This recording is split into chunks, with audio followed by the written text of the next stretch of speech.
আমাদের দলের নাম কি, দলের এজেন্ডা কি? আমি আজকের আপনাদের সামনে ঘোষণা করছি, আমার সুন্দরবন এডুকেশনাল ট্রাস্ট, সেই ট্রাস্ট 35 কোটি তার অ্যাসেট। আজকের আমি এই সভায় আমাদের চেয়ারম্যান হিসেবে আমি হুমায়ুন ভাইয়ের নাম ঘোষণা করে গেলাম। তিনি যেটা করবেন সেইটাই হবে। তার নেতৃত্বে আমরা আছি, থাকবো। এখানে এই মসজিদ বাবা কালিদাস এখানে এসে উদ্বোধন করে যাবেন, ইনশাআল্লাহ সে ব্যবস্থা আমরাও করব। আমরা হুমায়ুন ভাইয়ের পাশে আছি। যদি একটা মাথা নয়, যদি আর একটা মাথা দরকার হয়, তাহলে শাহজাহান মল্লিকের মাথাটা আমি আজকে সমর্পণ করে গেলাম, ইনশাআল্লাহ। এই বলে বক্তব্য। শাহজাহান সাহেবকে আমার লাখো লাখো শুকরিয়া, সালাম, আদাব জানাই। এত বড় একটা সিদ্ধান্ত জনমানুষের সামনে ঘোষণা করার জন্য আবার আমি আপনাকে সালাম জানাই। তো আমি মমতা বন্দ্যোপাধ্যায়কে ব্যক্তিগতভাবে একজন বাংলার নেত্রী হিসাবে, ত্যাগী মহিলা হিসাবে, অনেক ছোট থেকেই যখন কংগ্রেস করতাম, উনি যখন প্রদেশের সভানেত্রী ছিলেন যুবর, তখন আমরা এই জেলায় প্রায়ত মান্নান হোসেন জেলা সভাপতি, আমরা ব্লক সভাপতি জেলা কমিটিতে। 1997 সালে তৃণমূলের জন্মের আগে উনি একটা ডিএম অফিসে তালা দেওয়ার কর্মসূচি করেছেন। প্রত্যেকটা ডিএম অফিসে তালা ঝুলাতে হবে। তা আমি সেই তালা ঝুলানোর নেতৃত্ব দিতে গিয়েছিলাম। ধ্রুব চ্যাটার্জি বলে একজন টাউন ওসি ছিল, অনেক লম্বা চওড়া ফিগার। তো আমরা তালা অন্যভাবে পকেটে নিয়ে এবং ফাইল নিয়ে ডিএম অফিসে কাজ আছে বলে ঢুকে আমরা ডিএমকে ভেতরে ছিল, তালা লাগিয়ে দেওয়ার নায়ক হুমায়ুন কবির ছিল। তারপরে বহরমপুর থানা আমাদেরকে অ্যারেস্ট করে নিয়ে গিয়েছিল। আমাদের এমন নেতা মান্নান সাহেব জেলা সভাপতি, আমাদের 47 জনকে যখন অ্যারেস্ট করে পিজন ভ্যানে তুলল, মান্নান সাহেব অমনি ওপারে খাগড়া স্টেশনের বাড়িতে চলে গেল। আমরা সারা দিন না খেয়ে, বেলা 11টায় অ্যারেস্ট হলাম, সারাদিন না খেয়ে বহরমপুর লকআপে। আমার প্রায়ত নেতা, আমার রাজনৈতিক গুরু মির্জাপুরের নুরুল ইসলাম চৌধুরী আর তৎকালীন বহরমপুরের এমএলএ মায়ারানী পাল, তারা রাত্রি 10টার সময় গিয়ে আমাদের জামিন করে নিয়ে আসলো। তা আপনি সেই দলের নেতৃত্ব, আপনি সে তখন কি করতেন এত ইতিহাস আমার জানা আছে। আমার মনেও আল্লাহ অনেক রেখে দিয়েছে, আমার মেমোরি অনেক সাপ আছে। ডেট, তারিখ, সময়, সাল সব আমি বলতে পারি ঘন্টার পর ঘন্টা। আপনি বেশি আমাকে উল্টো পাল্টা কথা বলবেন না, তাহলে আপনার পরিবারের আয়ের কি উৎস, কিভাবে আপনি এত পরিবারের আয়ের উৎস পেয়েছেন? এমনিতেই তো কাঠগড়ায় আছেন, পরিবারের সদস্যরা প্যানিকে ঘুমায় রাত্রেবেলায়, সুস্থভাবে আমাদের মতো কৃষকদের মতো সাধারণ মানুষের মতো ঘুমাতে পারে না।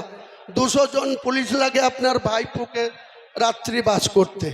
যেদিন ক্ষমতাটা চলে যাবে এই পুলিশ কোথায় থাকে সেটাও আমরা দেখব আগামী দিনে। এই পুলিশ কার হয়ে কাজ করে? আর মুর্শিদাবাদের পুলিশ প্রশাসনকে আমি আজকে আমাদের সাপোর্ট দেওয়ার জন্য ধন্যবাদ জানাবো। কারণ বিগত 6 তারিখে এই জেলার পুলিশ, রাজ্যের পুলিশ অনেক অসহযোগিতা করেছে। কালকে ছোট্ট একটা ঘটনা ঘটেছে।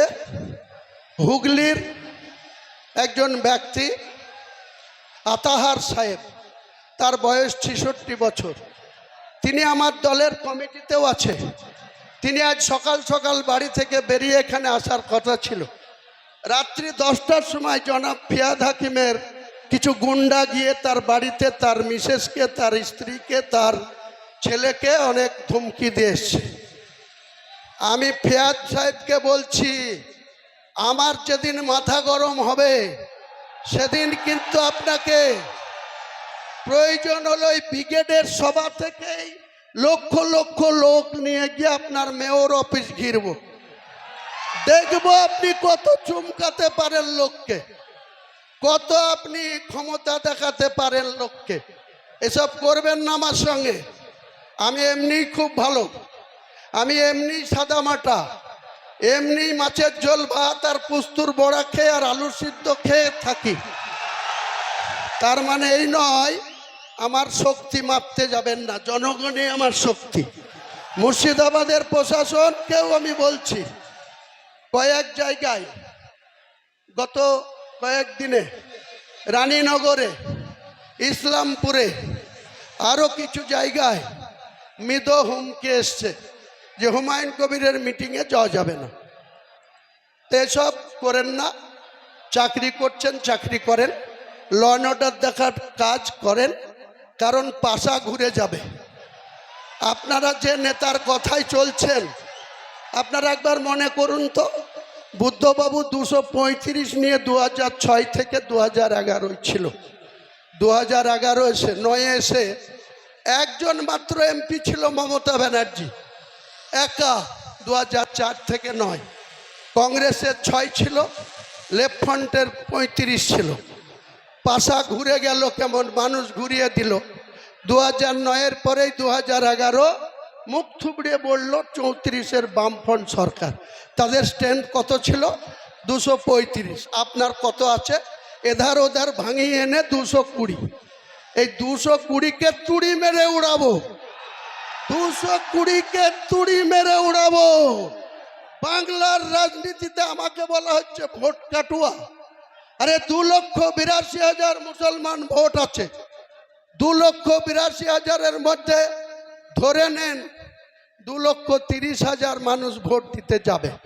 30,000 পাতাখোর আছে, 30,000 পাতাখোর আছে, তাদেরও ভাত দেন। 2 লক্ষ ভোট, 1,60,000 যেদিন হুমায়ুন কবিরের দলের পক্ষে পড়বে, আপনার সরকার চিৎপটাং হয়ে ওই ভাগীরথীতে পড়বে। আপনি দেখে নেবেন। হুমায়ুন কবির অঙ্ক কষে চলে, একদম অঙ্ক কষে মেপে জুপে হুমায়ুন কবির রাজনীতিটা করে। অনেক হয়েছে, অনেক বাহাদুরি দেখেছি আপনাদের। আমি এই সরকারের অনেক আধিকারিক, আমি এখনই ফাঁস করতাম, করছি না, কয়েকদিন দেখব। তারপরে এই তৃণমূলের কিছু বালি চোর, পাথর চোর, জেলা পরিষদের সেক্রেটারি ডাইরেক্ট কন্ট্রাক্টরদের সাথে 1.5 কোটি টাকা গুনে নিচ্ছে। ফুটেজ রেখে দিয়েছি, অপেক্ষা করো বাবা, ধরুন।